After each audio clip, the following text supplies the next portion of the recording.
Welcome to another edition of the Inspired Stories podcast, where leaders share their experiences so we can learn from their successes and be inspired by how they've overcome adversity. My name is Anthony Codispoti, and today's guest is Dan Shapiro, CEO and co-founder of Glowforge. They create powerful 3D laser cutters / engravers that help people transform simple materials into amazing products. They focus on making the technology accessible to educators, entrepreneurs, and anyone who loves to create. Dan has a history of turning big ideas into successful ventures, including developing Robot Turtles, the best-selling board game in Kickstarter history, and leading projects at tech giants like Google and Microsoft. Under Dan's leadership, Glowforge raised a record-breaking crowdfunding amount of nearly $28 million. He also holds more than 60 patents and wrote Hot Seat, the Startup CEO Guidebook, sharing his hard-earned insights with aspiring leaders. Dan's passion for innovation shines through in his mission to make design and fabrication available to everyone, inspiring a new wave of creators. Now, before we get into all that good stuff, today's episode is brought to you by my company, Addback Benefits Agency, where we offer very specific and unique employee benefits that are both great for your team and fiscally optimized for your bottom line. Imagine being able to give your employees free access to doctors, therapists, and prescription medications in a way that puts more money in your staff's pocket and the company's too. As an example, one recent client with 450 employees boosted net profits over $412,000 a year. Results vary for each company, and some organizations may not be eligible. To find out if your company qualifies, contact us today at addbackbenefits.com. All right, back to our guest today, founder and CEO of Glowforge, Dan Shapiro. Thanks for making time to share your story today. Thank you so much for having me, Anthony. So, Dan, you founded multiple startups, including PhotoBucket and SparkBuy, which was acquired by Google. I want to hear a little bit more about that, but curious what first drew you to entrepreneurship initially. Were you just kind of wired from this from birth? You know, my parents are both professors, so the family business is academia, and I was a little bit of the outlier because it was around about high school I started thinking about, could I do this to make some money? Could I do that to make some money? But things really kind of got started when I was in college, and I wound up meeting a friend who had built a laser display. So think about like Pink Floyd, The Wall at the Planetarium type thing, like a little one that you could put on your dorm room wall. And I said, that's pretty neat. I bet we could make those and sell them on this newfangled internet thing, because this is 1993. 1993? 1993. How do you even sell on the internet in 93? You post in news groups and you say, made this thing. And so we would ship them around the country, hand make them. And then somebody said, hey, could we pay you $50 to do one of those laser shows at our party, which turned into, since you're here, could you play some music? So we had a DJ business, and that DJ business ran through most of my college years. And it was pretty great because it helped pay for college. It kept me out of trouble during nights and weekends because I was working. So it was a great part of the college experience to build that little company. And after school, I went to Microsoft. I went to a big company, spent 5 years there. But I was always fascinated by this startup thing and by this idea of entrepreneurship. And so tell us a little bit about the entity that Google acquired. What was it? How did you get it started? Why did they show interest? Yeah, so the first company I started was originally named Ontella. Then we merged with PhotoBucket, became PhotoBucket. The company that's called PhotoBucket today is still that company. And after 4 years, when that merger happened, I stepped down as CEO. And I started playing around with different ideas about what to do next. And the one I wound up working on was just something that scratched an itch. I'm one of those people who does way too much research before I buy things. Like way too much. And at the time I was buying a Windows laptop, and I was unsatisfied with the amount of research that I could do. And I wound up hiring people in emerging markets to fill out giant spreadsheets full of data about these laptops so I could find the best value on the market. And, you know, there Probably wasn't any spending structure. more on the labor than what you were actually going to save on the I laptop. actually didn't. I kept track of this as I was curious. I wound up spending only $75 and saved about $200 versus as sort of an experiment. I was like, if I was going to decide now, which one would it be? And I wrote it down. And then I went through this whole process and came up with this massive spreadsheet and did like a bunch of sorts and filters. And I found one that was better, that was $200 cheaper. So I'm like, all right. And and I had a bunch of ideas for startups. I tell this whole story in detail in my book because like nobody talks about how companies get acquired, but I'll give you the short version. Was flying down to the Bay Area to go visit with some VCs who I'd met at my previous company, talk to them about the different ideas I was thinking about. And on the way back, wound up chatting with a guy in the seat next to me who said, that's really cool. That the thing you're working on, or like that third thing that you told me about is really cool, the spreadsheet. If you decide to do that, give me a call, and gave me his card. I didn't, but I decided to work. Like I lost the card and didn't think about it again, and launched the company. But just having that conversation was sort of like enough encouragement to be like, oh, no, I should. Had nothing to do with it. Had nothing to do with it. In one ear, out the other, totally randomly. And 4 months later, when we launched the beta version, I got an email from him. And he says, hey, I'm the guy from the airplane. It looks like you did that. Can we get coffee? 3 months later, he worked for Google. And 3 months later, Google acquired the company. And okay, so tell in more detail what the product did.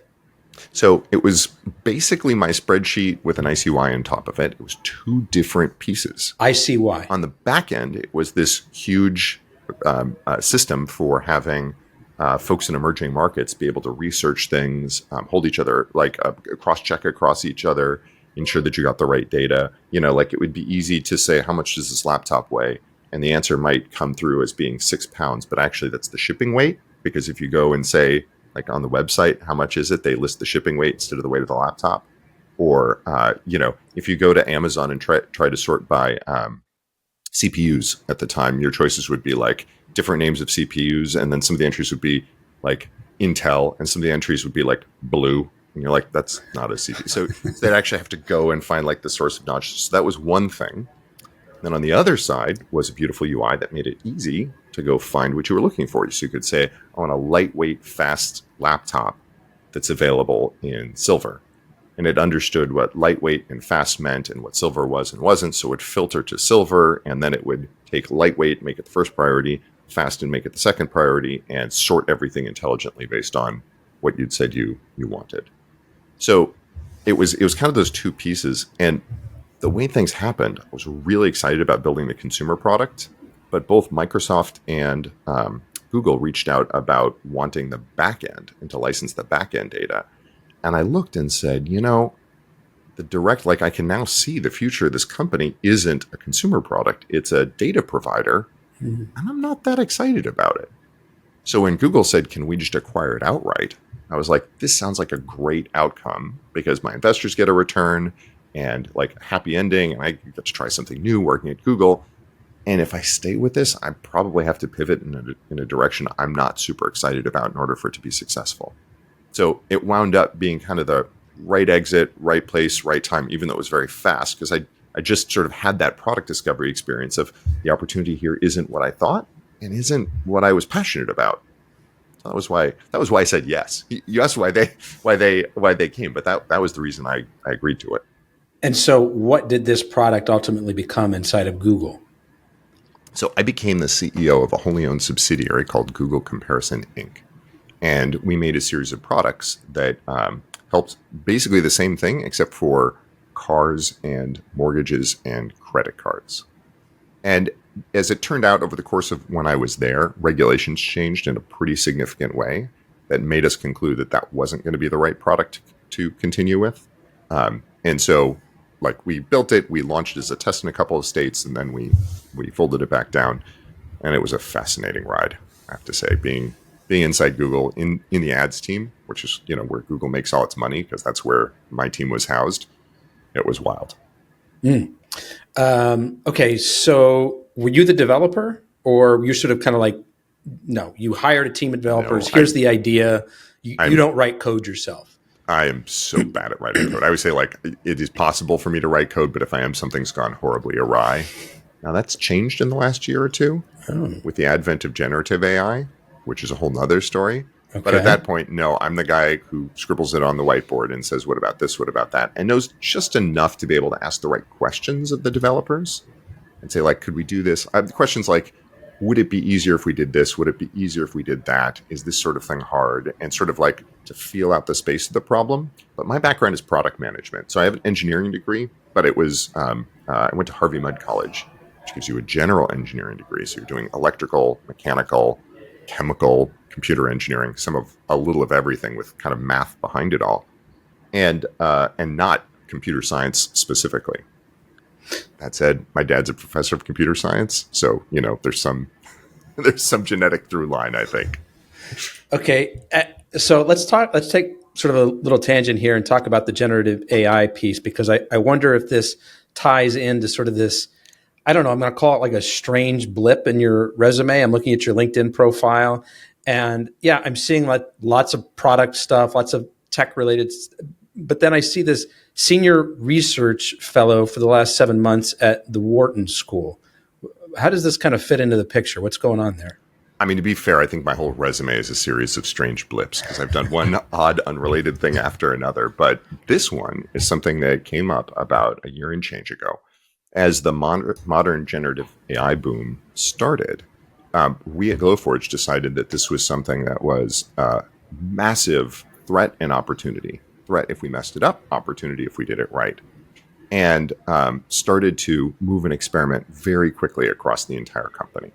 So we launched some pioneering generative AI features, but we also took Tiger teams internally, started building tools to empower our teams in ways that were, I think, really new and exciting and innovative. I wound up reconnecting with an old friend who ran the generative AI lab at Wharton. We'd gone to science camp together in high school and had sort of reconnected through another friend and talked about what we were working on. And he was really excited because the generative AI lab at Wharton is really focused on the business impacts of generative AI, specifically things like how do you empower people in the organization and how do you manage culture change when you have such powerful tools. And so he asked me to join the lab as a research fellow so that we could start working on research about how some of those technologies worked and how other companies could learn from the approaches we were taking and some of the developments that we came up with to drive AI change within their organization. So we've been writing a couple of papers. We've got some really exciting ones coming up. And it's a really interesting sidelight where I get to take some of the best of what we've learned at Glowforge and share it with the world. And I get to see some of the best learnings out of academia and bring them back into the company for us to learn from. So how is it that you're using generative AI internally there at Glowforge? Is this like coming up with, I don't know, creative design templates for your customers to use? That's what we're doing externally. So we have external generative designs to help customers be more creative, to take their ideas and prototype them, draft them more rapidly. As somebody who, just like not being able to write code, I can't draw, I can't paint, I have no artistic talent to speak of. When I'm thinking about like, well, I want a box, like I was making a gift for a friend, which was going to be a box with poker chips on it. I don't know the design to put on the poker chips. I don't know, like I can't make the design to go on the box. I can make the box. I'm pretty good at that. But generative AI would actually let me go create these designs that were really from me, really felt like authentic from the heart. I'd create, hundreds of designs, come up with them, nowhere near what a professional designer would do. But I didn't want to bring in a professional designer for something that was for a close personal friend, for kind of a joke gift. I could make something that I was proud of. And so that kind of empowerment for our customers has been incredibly popular. It's one of the leading features of our optional subscription services, these generative AI art tools. But the real transformation is inside the company, where we are working to put every person of the company put in their hands the most powerful generative AI in the world. So every single one of our employees, from the executive team to folks working on the floor in the factory, because we do our own manufacturing in Seattle for our largest products, has access to the most expensive and capable AIs in the world, like Claude, Opus, O3 Pro, etc. And we do that because internally we build and host infrastructure so that everybody has access to all those models. We use an open source front end called LibreChat, which gives everybody access to a ChatGPT-like experience with all the models, not just one of them. That's the first part. And the second part is we have a Tiger team internally of just a couple of developers who are building custom AI tools for each team. So our legal team has a custom built for them AI tool that they use for legal research.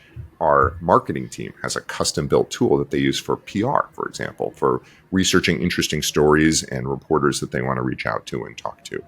And on throughout the organization, whether it be customer support, finance. We've been building quick and simple little tools to help empower them at their jobs in partnership with those folks, which has led to one of the sort of core findings that we've seen is that for the first time I've seen ever, we're in a place where 2-week-old software beats 2-year-old software.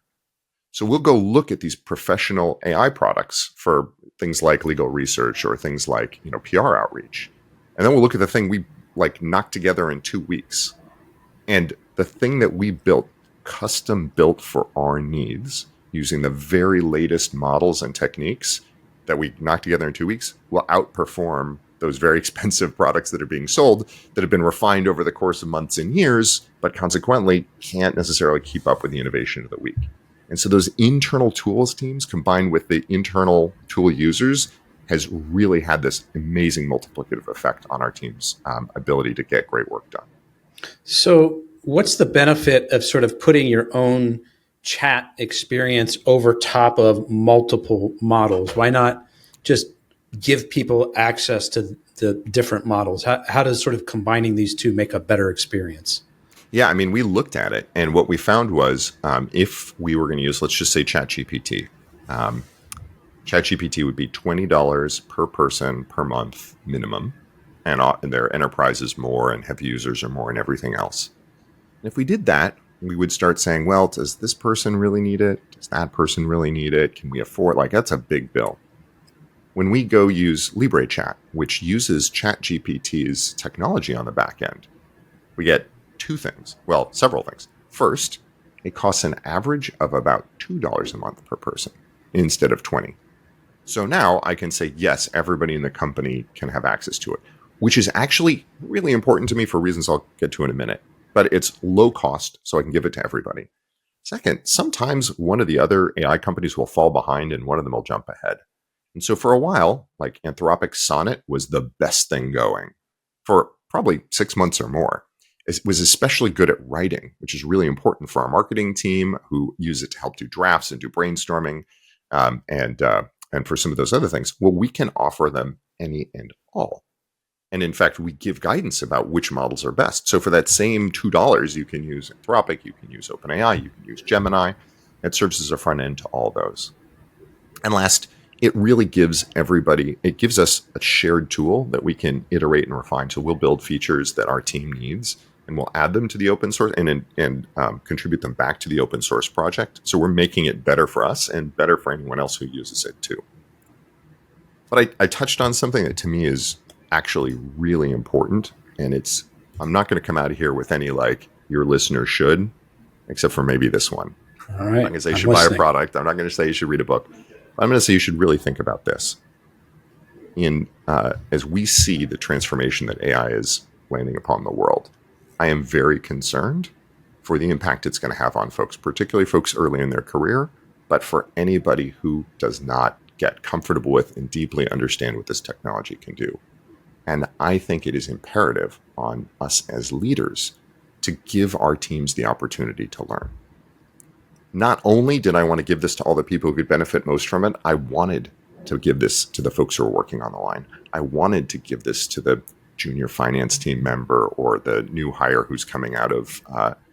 So that you're setting them up for long-term success in their career. They can get comfortable with the platform, the technology, how to use it.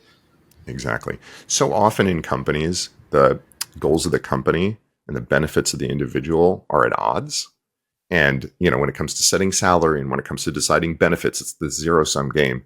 Here's a place where I can help our business and I can help our team at the same time. Because when our team levels up with their skill and use of these products, they're making our company better, we're getting more effective, and they are making themselves a better, they're going to be able to get paid more, find jobs more easily, they're going to be more effective wherever they go.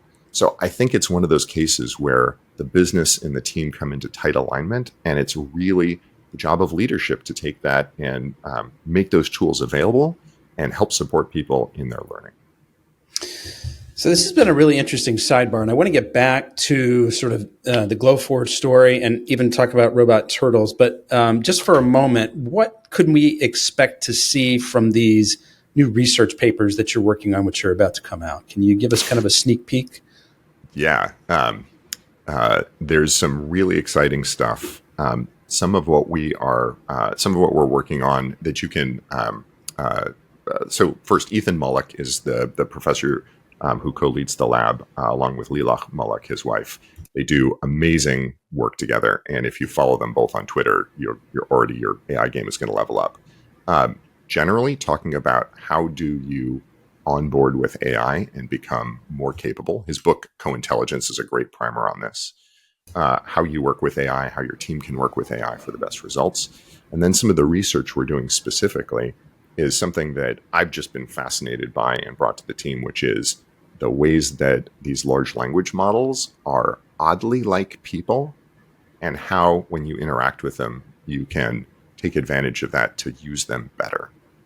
And so we're actually doing some research using the tools from psychology and sociology to understand these weird technical alien mind / programs that we're interacting with.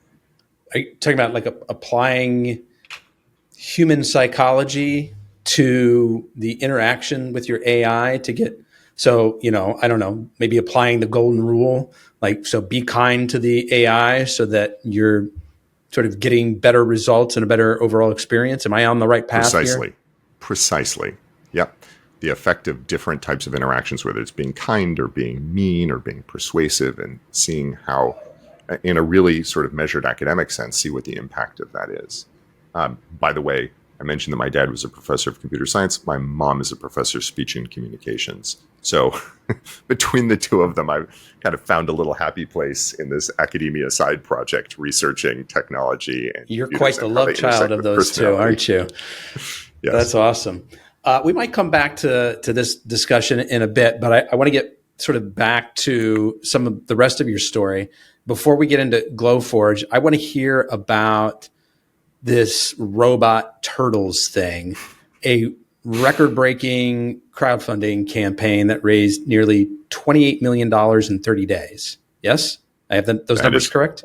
No, sorry. The amount that it raised was a more modest, I can't remember, low single-digit millions. 28 million was Glowforge. Okay, got it. We sort of crossed our wires there. Okay, so still millions of dollars for a board game, is that right? Yeah. And the most successful board game, sort of, at least in the time, in Kickstarter? Okay, what was the idea behind this? How did you pull this off? Like, why was it so successful? Let's see. The origin story, hold on one second. I'm going to figure out. Okay, no, sorry. We raised $631,000, which at the time was one of the largest fundraisers, but not the largest. The record we set is one I'm much more proud of, which was we had more backers than any board game in Kickstarter history. Okay. Because this was a box of cardboard. There've been folks who'd raised like $1 million for a box of miniatures and, sort of like super geek. I mean, I love that stuff. I don't mean to talk down to it. But these very sort of geeky you had a much lower price point, so you weren't going to hit the record with that, but you did hit the record in terms of number of people you got excited enough to pull their money out. And to be clear, I was not trying to hit any record. Okay. I was excited about this. And I was like, okay, if I can find 1,000 people to do this, I think it was 500 people to do this, then I can afford a run. Like, it makes sense. I'm not going to lose too much money, and it'll be this great experience. I actually was doing this because I invented this game with my kids. And I have twins who at the time were 4, a boy and a girl, and now are driving because it's been a minute. And I was like, I want them to understand some of the most important ideas of coding, not because I want them to be developers, but because whatever they want to be, like restaurateurs, ballerinas, I don't care. I want them to be able to put technology to work for them. I want them to be empowered by technology, not intimidated by it. So I started thinking, how at that age could I share some of that? And I started thinking about how I loved board games, but I hated Candyland. And at 4, Candyland was kind of the next stop on the board game train. And I was like, what if you had a game where the idea of the game was that the kids got to boss around grown-ups like programmers boss around computers? And that right there was one of the things I wanted to teach them. So many people feel like they have to learn computers. Like computers are this abstract thing that, they have that controls them and constrains them. Whereas the engineering mindset is that computers are the tools and you control the computer to get it to do what you want. You boss around the computer. So that was lesson number 1 that I wanted kids to take away from the game. Programming is bossing around computers. In the game, it's bossing around your parents. What could be more fun? I was going to say, what kid doesn't want to do that?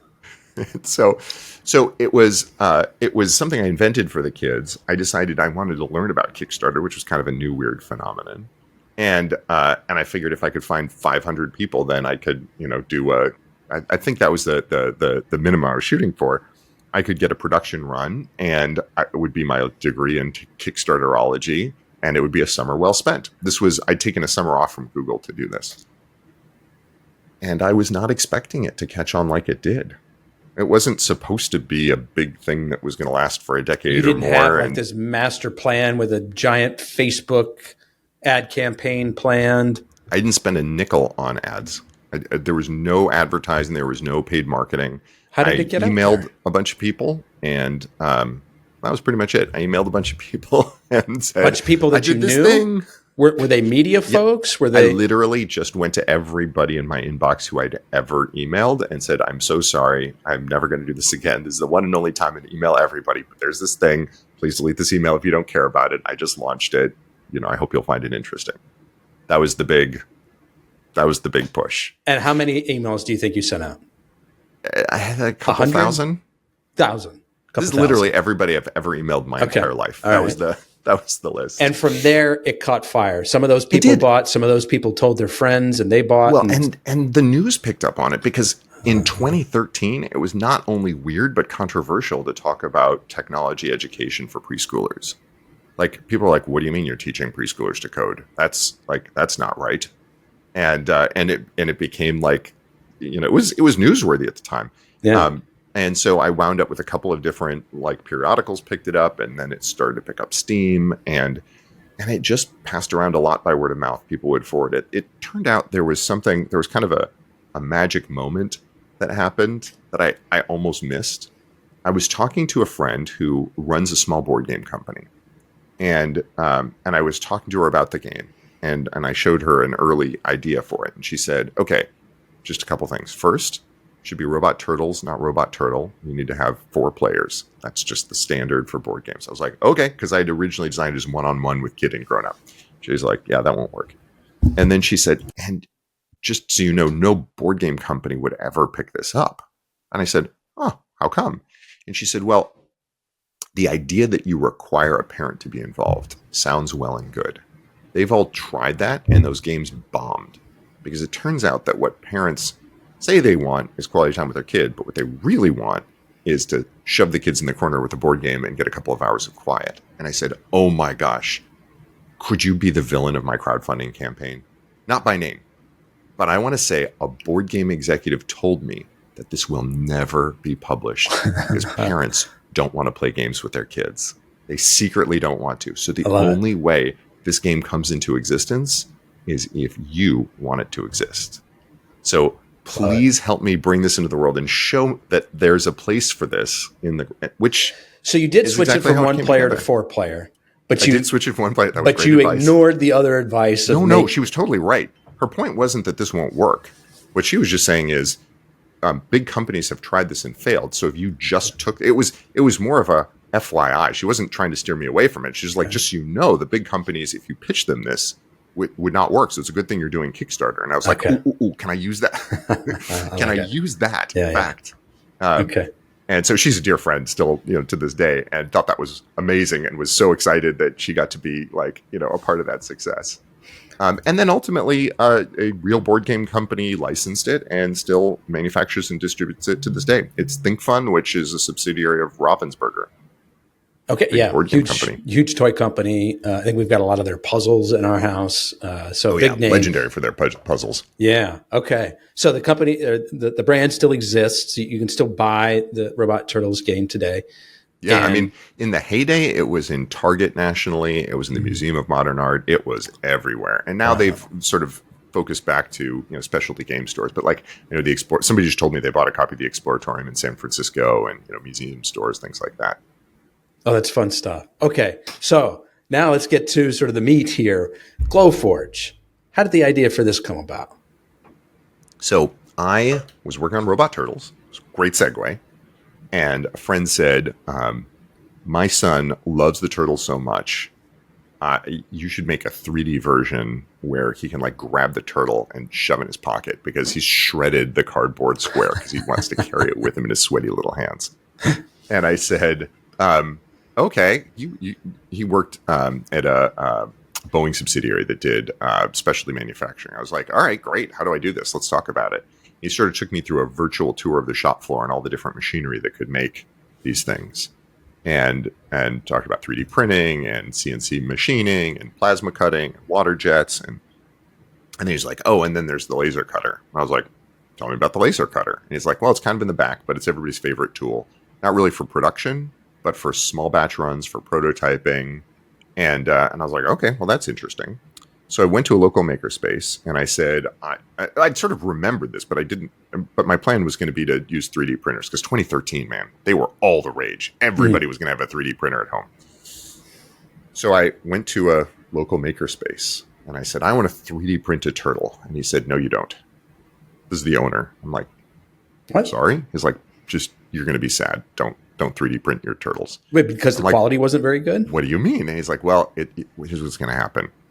He said, what you want to do is laser cut it. And I'm like, but he's like, no.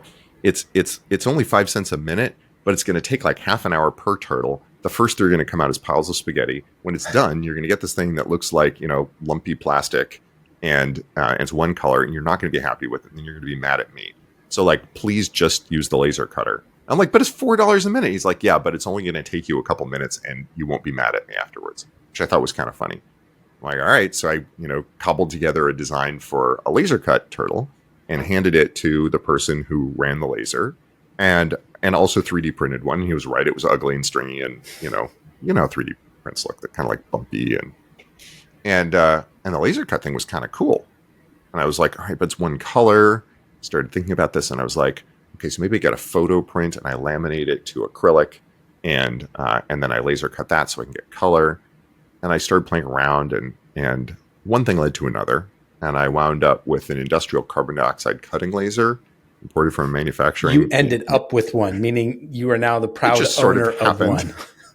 In my garage, installed in the garage. You just yada the acquisition of this really cool tool. But go ahead. There's a great photo of my very patient wife and I with crowbars uncrating this thing in our garage as the kids stood around and laughed. And where did you buy it from? Is this from China, from some? Yeah, random factory in China. Okay, all right, go ahead. Direct pallet import from this factory. And it was terrible. It took me weeks to get the thing working. It was clunky, and I had to bust out all my old mechanical engineering, everything. And then the software was poorly translated. And then there was this moment when I pushed the button, and it was magical.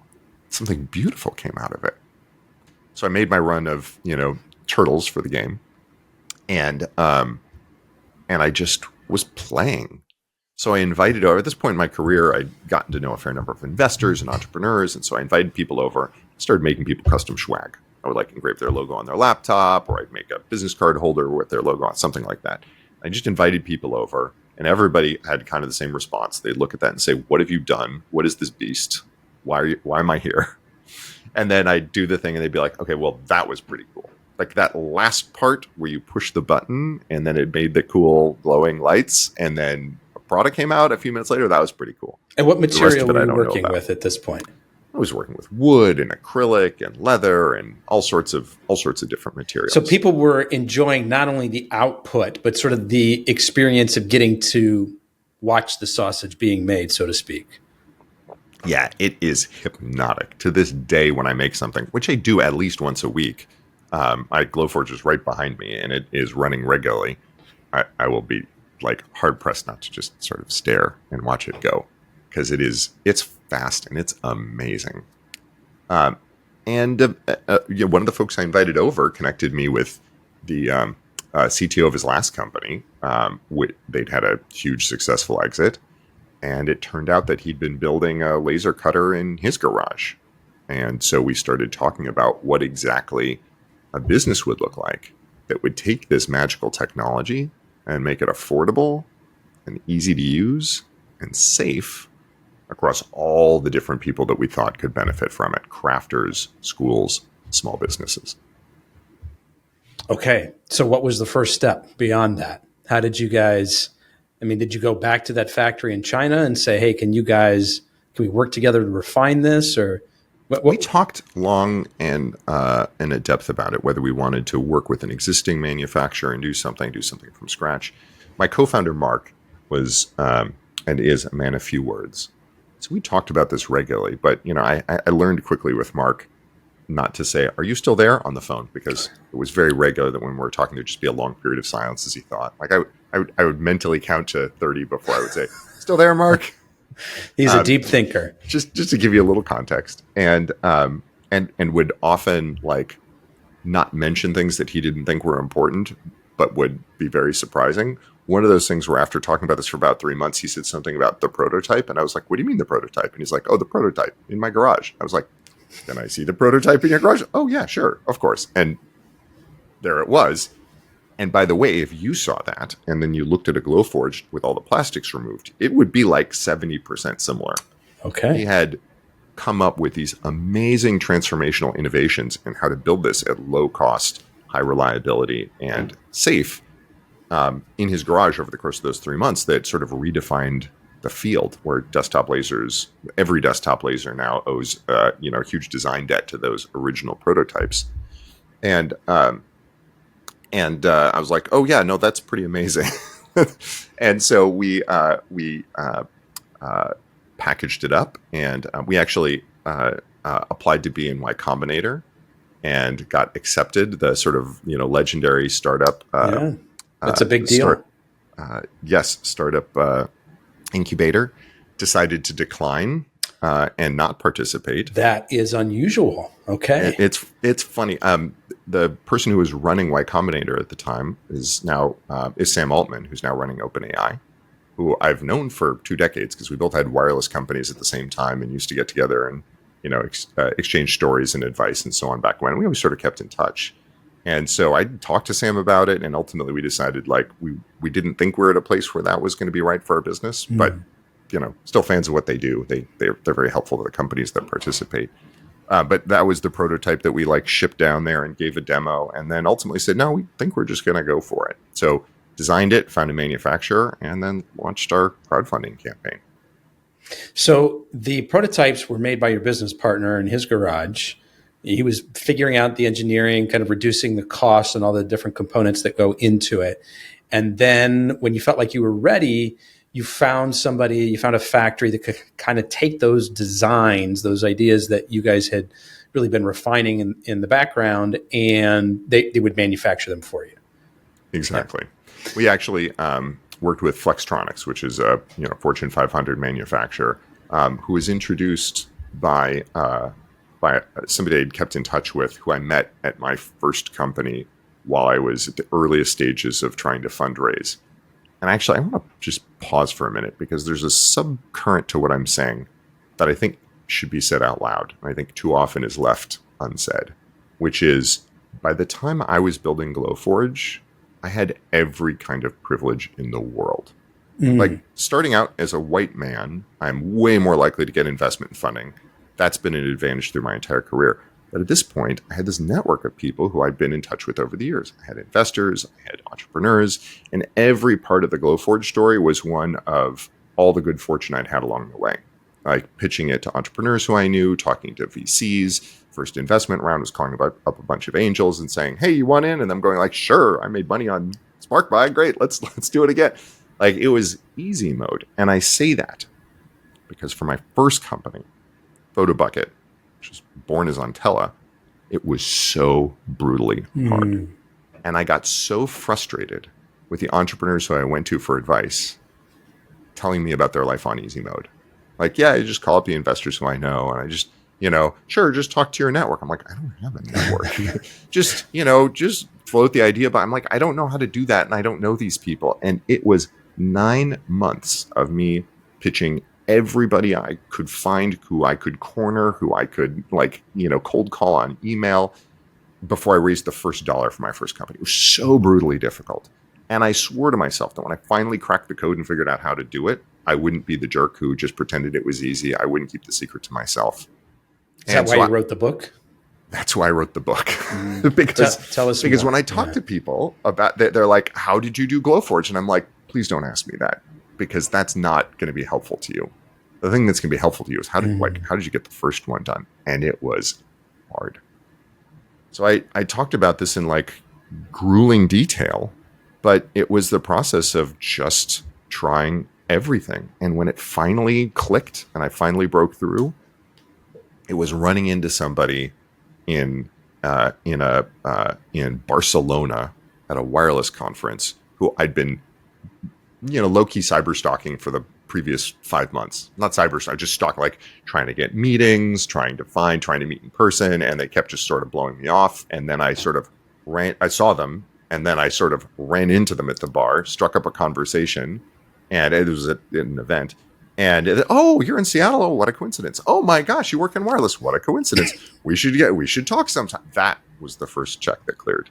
And it was really how did I break through the wall? By banging my head against it for 9 months. So what's the practical advice that somebody is going to find from reading Hot Seat, the Startup CEO Guidebook? Is it just that this is hard and you got to just take 1,000 swings, or is there are there any shortcuts in there? So here's the piece that I'd say was most challenging for me, that I wanted to, the greatest gift I got that I wanted to pay forward with the book, which is, every time I heard these success stories, they were just so stories. They were like, and then this happened, then that happened, and then the funding happened. Hooray, we're all really smart. Or I saw this obstacle and I figured out the solution, and hooray, everybody's so smart. Occasionally, I would see these stories of failure, and they would just be stories of abject failure. Like, I tried and tried and tried, nothing ever worked, and it sucks, and nothing's going to happen. And what I didn't see enough of is how basically success looks like months or years of failure with no steps forward, no glimmers of hope, and then suddenly success. Like, overnight success 10 years in the making is so common in this industry, or 10 months in the making, or whatever it is. Yeah. I have a friend who, this story unfolded after the book was published, but it would have fit right in. He started a company in 2011 or thereabouts, and raised an investment round. It was the first investment I ever did. I don't do many investments, but I love this guy, and I think I said he's too stubborn to lose any money. And tried to raise another round, failed. Tried to sell the company, failed. Got profitable, grew, repeated the process. Tried to raise money, tried to sell the company, failed. Almost 10 years later, called me up and said, "Dan, I'm so sorry. I'm going to sell the company, and you're only going to get your money back." And I'm like, "You don't need to apologize to me, buddy. Like, congratulations. I'm so happy for you. Like, that's the way this goes. It's wonderful that I'm going to get some money back. I don't care. The money went out when I invested it, and anything comes back is a blessing." And then he called back and said the deal fell through. And then 3 months later, COVID hit. And by the way, this was an in-person events company. They made software for in-person events, and his revenue went to zero overnight. Everybody canceled. And then 7 months later, he called me up and said, "Dan, I need your address." I said, "Okay." And he said, I'm going to send you a check. And I'm like, oh, that's great. What happened? And he said, I sold the company for a 50x return. Hard pivot to online events, massive overnight growth, overnight success, 10 years in the making. Unbelievable. Utterly unbelievable. That guy bashed his head against the wall until the wall moved. That's an incredible story. And so, no, I wish I could tell you, read the book, find the shortcuts. What I can tell you is read the book, see that every single one of the problems you're facing is of a family that everybody's faced before, because you'll see all these stories of folks working towards it, sometimes with success, sometimes with failure. The approaches they used, because there are some of these common threads, but the threads are things like taking a different approach, taking the creative challenge, being inspired by the approach somebody else took and applying it to your own circumstance, and knowing that just because it looks like you're not getting anywhere doesn't mean that it's hopeless. And at the same time, entrepreneurship means signing up for a long slog before you get to the other side. You know, this is probably a fantastic segue into what I call my favorite question of the interview. And I usually save it for a little bit later in the interview because we still haven't talked about Glowforge in detail in terms of all the cool products now that you guys offer and what they can do and the variety of different price points. And we are going to come back to that, I promise. But you teed that up so perfectly. I love to ask a question about a serious challenge that you've overcome, personal or professional. Maybe they intertwine, how you got through it, what you learned. For exactly the reason that you were just talking about, Dan. People hear these stories or they see sort of the polished version of kind of the quote unquote finished product. Oh, look at, Dan sitting up there on the hill, he's got a nice house, a nice car, like, Glowforge, great company. It's booming, lots of employees, like things just come easy to him. Like this has just been a stroll in the park, and they don't know all those times that you bashed your head against a wall, whether it was with Glowforge specifically or something else or a personal event that almost broke you. And so, yes, I loved that story that you just shared about your friend. And now I'm going to invite you to share your own version of that for the benefit of our listeners. Absolutely. And I'm going to start with a disclaimer. And I mentioned this before. In our country, it is not fair, but being white and being male means it's on easy mode.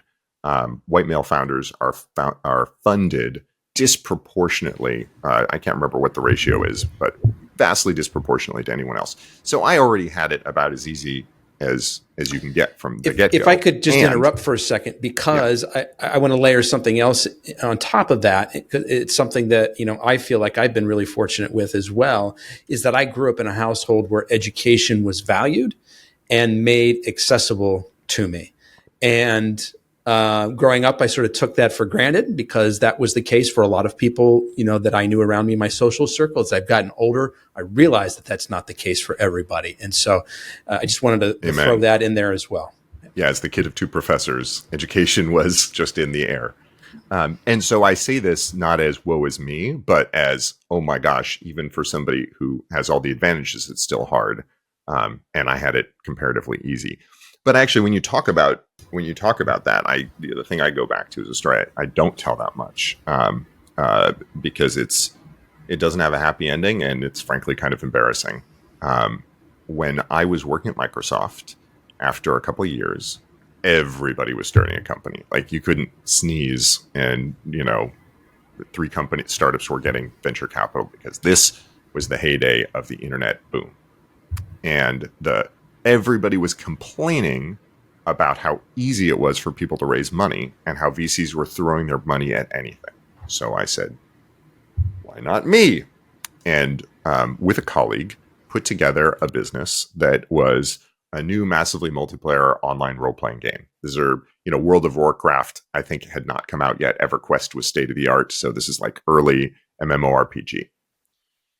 We know what we're doing. Like, we're not game designers. Had some software experience from Microsoft, and we were young and brash and thought that we knew everything, and decided we were going to go build. So we built documents and pitch decks and everything else, and then started trying to pitch the company. And I just was at a total loss. I think I found after, 12 months of trying, I think I found one investor who would take a call, and it was like a 30-minute slot cut short to 25 minutes. And then, okay, great. Thank you. Never followed up and ghosted me. So not just one investor who would give money, one investor who actually would get on a call with you. Okay. Yes.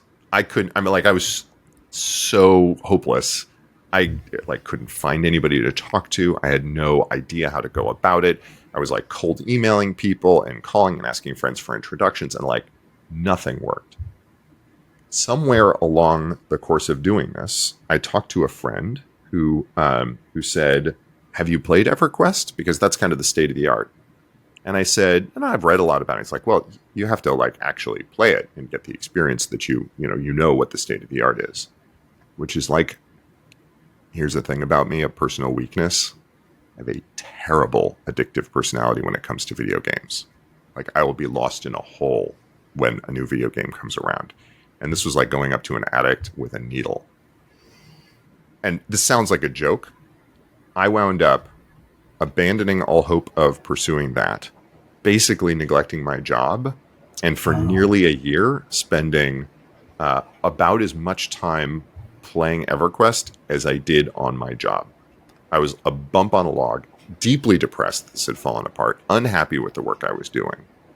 And this got so bad that my then girlfriend, now wife, staged an actual intervention and said, "You are destroying your life and you have to fix this. No ifs, ands, or buts." And I had to quit this game cold turkey, which again sounds like a joke, but was one of the more challenging things I've had to do. And it was sort of the last, in this sort of giant mound of failure, it was the last, nope, even this thing that I sort of pivoted my head. I always was playing it thinking but I'm really sort of doing research for this thing that I long since abandoned and done. But it was this more, I had to acknowledge that it was all just a hill of failure at the end of this. And it was really difficult. I sunk my energy back into my job at Microsoft, spent another 2 years there.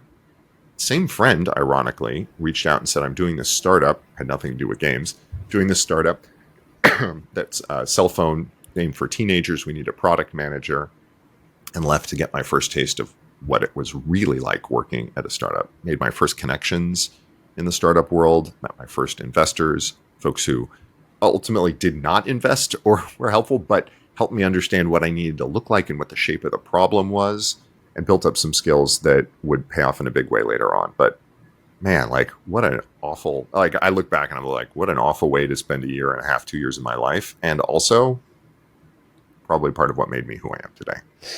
So up to that point, or maybe since then, Dan, have you noticed that you have addictive tendencies for other things outside of video games? Or was this sort of the one place where that showed up? Thank heavens no. I find blackjack and most gambling boring, and I don't come within a mile of any sort of recreational substances because I don't want to test that one out.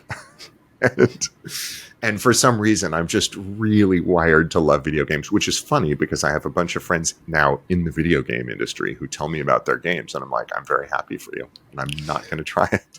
You can't go there. Nope. So you don't play video games at all anymore? Zero. Okay. And I have a son who loves them and wants to play them all the time, and is honestly I've been torn about it. He's a little mournful. He's like, "Dad, it'd be really fun to play games together." And I'm like, "We're going to play board games together, and we're going to do Dungeons and Dragons together, and we will do all sorts of other things. And you can tell me all about your games, and I will live them vicariously through you. But for my own health and safety, I cannot go there." So when this intervention was staged, and did you have an immediate recognition of, yes, you're right, I need to do this? Or was there still some resistance from you at this point? I was I had so much self-shame about it that I knew immediately that it was true. Okay. And because it came from, somebody who I love deeply, I was, I didn't fight back about it, but I definitely said, okay, I'm going to have to think about this, and went off and thought about it. There was just no reasonable way that I could say that that was wrong. And I kind of had a little talk with myself, and I'm like, this is one of the biggest problems in my life right now, and simultaneously the hardest and easiest to fix. All I have to do is hit the delete button.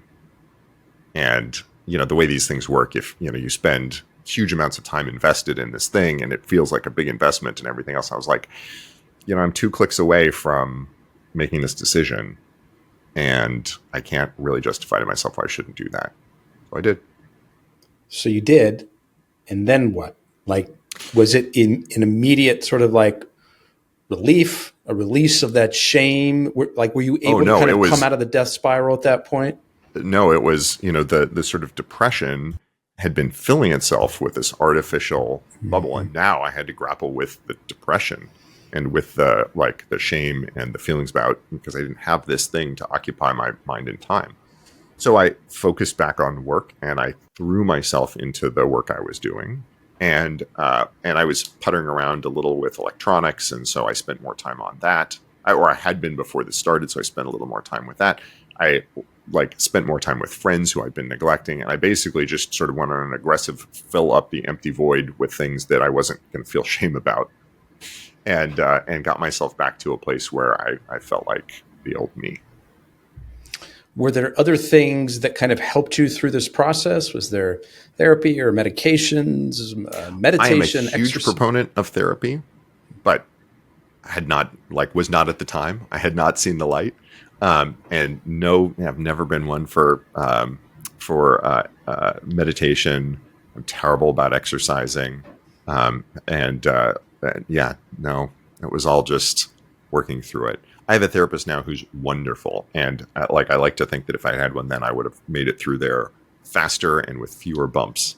But no, I just kind of had to, given the place where I was, I just had to figure it out for myself. And thank goodness with the loving support of my partner. And you said earlier that you look back and you recognize that you are where you are now in part because of what you went through. What do you mean by that? I mean, that was the thing that it taught me some significant humility, which is sometimes in the startup world is in rare supply. It taught me that it was going to be hard, so I went to go do it myself. There was a reason that I beat my head against the wall for 9 months without giving up.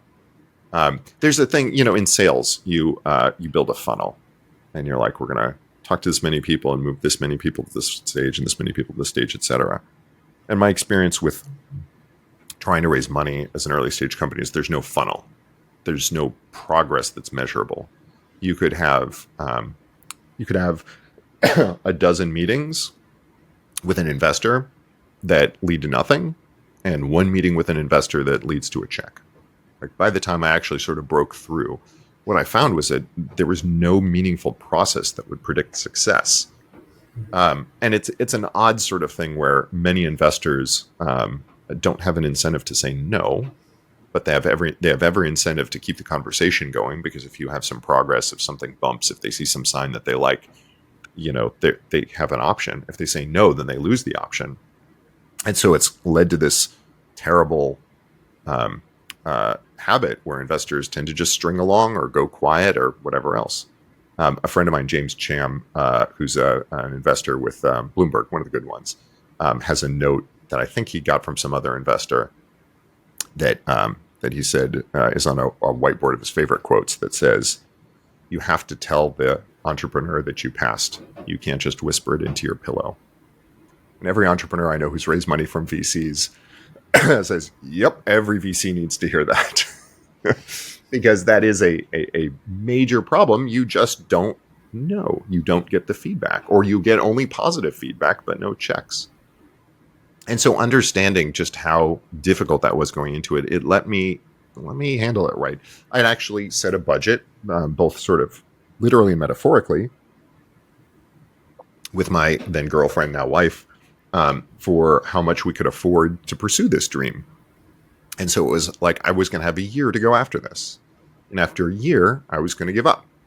That was really important because there's a lot of ideas that don't work. And there's a lot of people who cannot raise investment. And you don't know if you're one of them until you beat your head against that wall for a while. In fact, you never know if you're one of them, because maybe one more thwack with your forehead would get through to the other side. So you have to decide what your risk tolerance is. The stories that give me the cold shivers are the ones where people mortgage their home and run up the credit card debt and do everything humanly possible to make the ideas work, because you only hear the ones where they worked.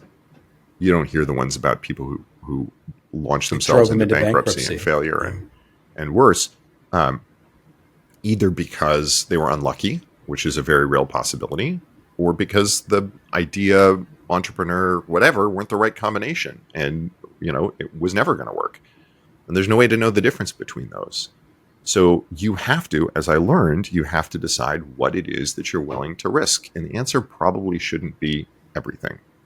The answer probably needs to be something that you can afford to risk. And that might mean giving up too soon. Entrepreneurship lore celebrates those who didn't give up ever for any circumstance. And you don't find me there. I'm not the guy who says everyone should start a company. I'm not the guy who says never give up. I'm not the guy who says, trust your dreams. They always lead you in the right direction. I'm the guy who says, look, I had a lot of privilege that I got to try this, and not everybody does. And if you get to, that's amazing.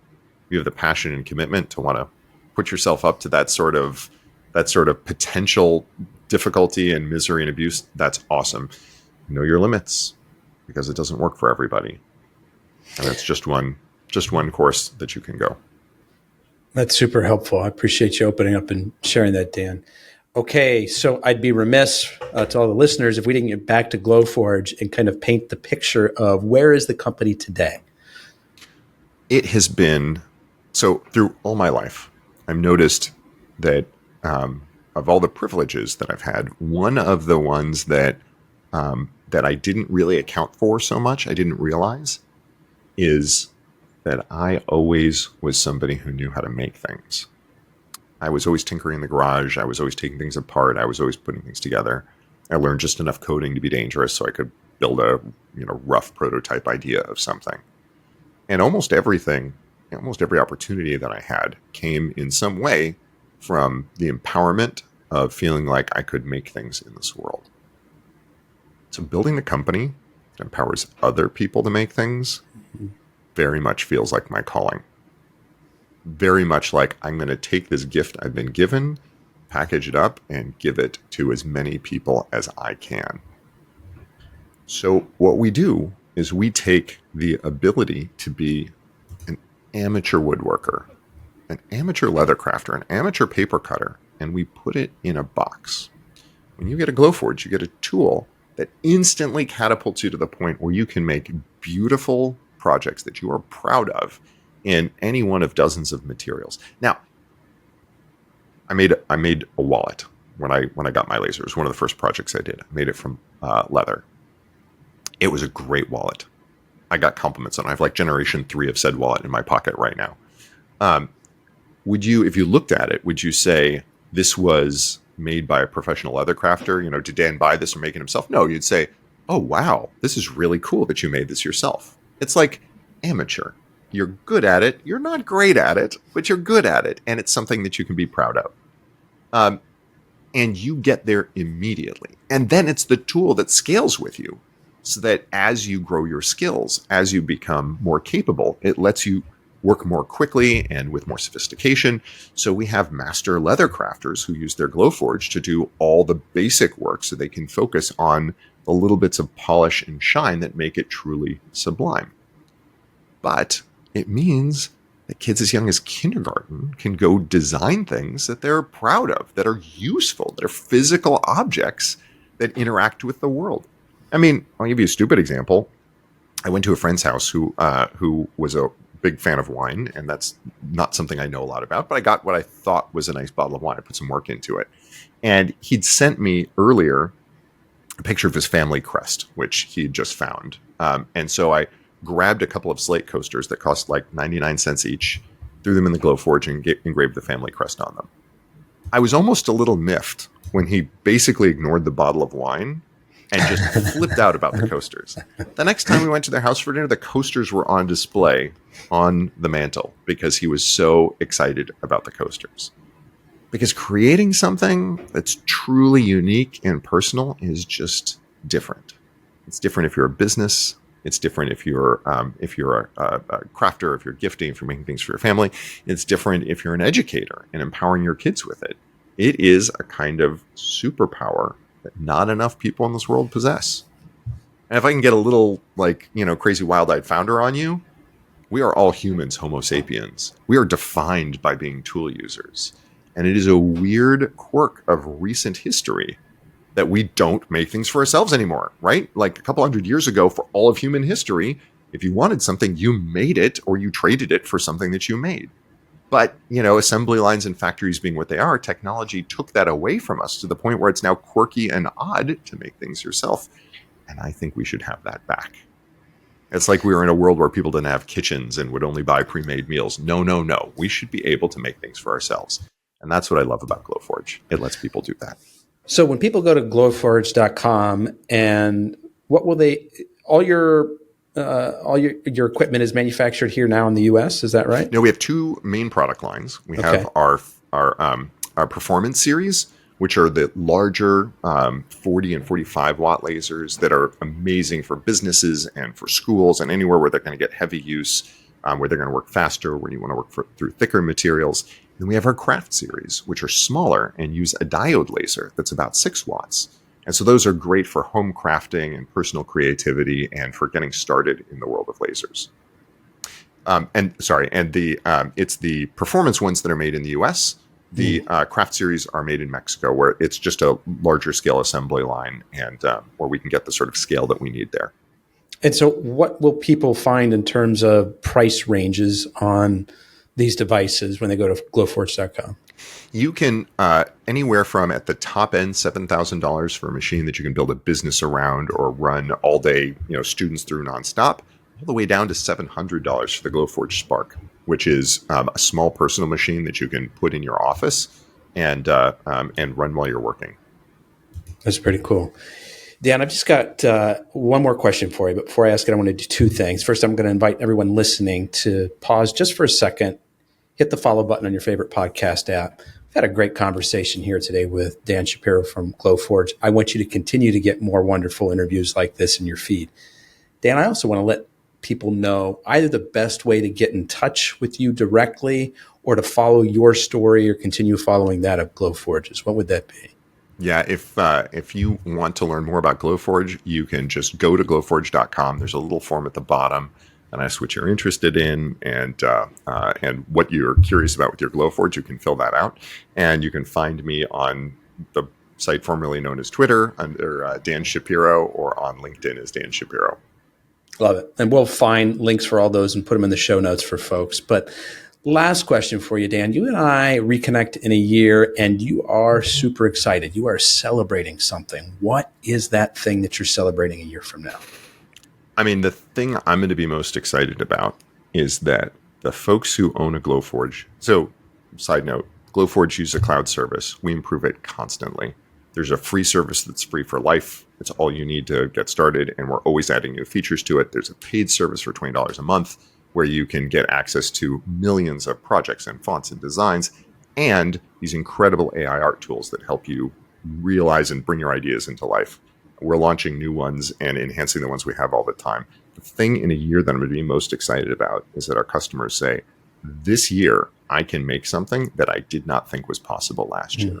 The tools you're giving me are enabling me to create change in the world around me, right? Things that I love and that I'm proud of that I thought were beyond me, that I didn't think I could do. That's what gets me excited, giving people those creative superpowers. Dan Shapiro from Glowforge, I want to be the first to thank you for sharing both your time and your story with us today. I really appreciate it. Thank you so much for having me, Anthony. It's been a pleasure. Folks, that's a wrap on another episode of the Inspired Stories podcast. Thanks for learning with us today.